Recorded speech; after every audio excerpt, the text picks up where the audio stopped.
আশার আলো দেখিয়েছে আলোচনার টেবিল। পর্দার আড়ালে চলা সেই কূটনৈতিক লড়াই যেন যুদ্ধের ময়দানের চেয়েও অনেক বেশি গুরুত্বপূর্ণ হয়ে উঠেছে।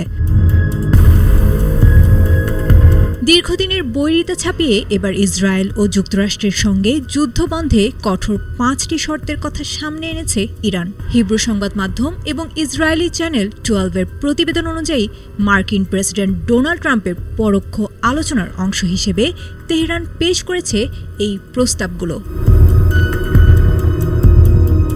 ইরানের শর্তগুলোর মধ্যে সবচেয়ে বড় দাবি হল ভবিষ্যতে আর কখনোই তাদের ওপর হামলা হবে না এমন শক্তিশালী আন্তর্জাতিক নিশ্চয়তা। পাশাপাশি মধ্যপ্রাচ্যের বিভিন্ন দেশে ছড়িয়ে থাকা মার্কিন সামরিক ঘাঁটিগুলো গুটিয়ে নেয়ার দাবিও তুলেছে তারা। কৌশলগতভাবে অত্যন্ত গুরুত্বপূর্ণ হরমুজ প্রণালীর ওপর নিজেদের একছত্র নিয়ন্ত্রণ ফিরে পেতে নতুন আইনি কাঠামো চেয়েছে তেহরান। এছাড়া যুদ্ধের ফলে ইরানের যে বিশাল অর্থনৈতিক ও অবকাঠামোগত ক্ষয়ক্ষতি হয়েছে তার জন্য মোটা অঙ্কের ক্ষতিপূরণ চেয়েছে দেশটি। সবচেয়ে বিতর্কিত শর্তটি হল সংবাদ মাধ্যম নিয়ে।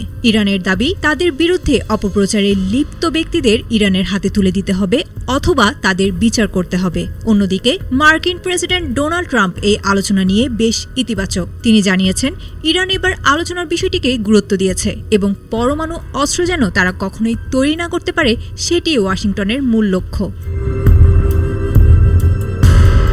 যদিও বর্তমানে অপারেশন ট্রু প্রমিস 4-এর আওতায় হামলা পাল্টা হামলা অব্যাহত রয়েছে, তবুও পাকিস্তানের মাধ্যমে চলা এই গোপন দুতিয়ালি সফল হবে কিনা তার দিকেই তাকিয়ে রয়েছে পুরো বিশ্ব। মধ্যপ্রাচ্যের এই রক্তক্ষয়ী সংঘাতের স্থায়ী সমাধান কি তবে এই শর্তগুলোতেই লুকিয়ে আছে? এর উত্তর হয়তো মিলবে আগামীর দিনগুলোতে। আয়েশা আক্তার, ATN বাংলা।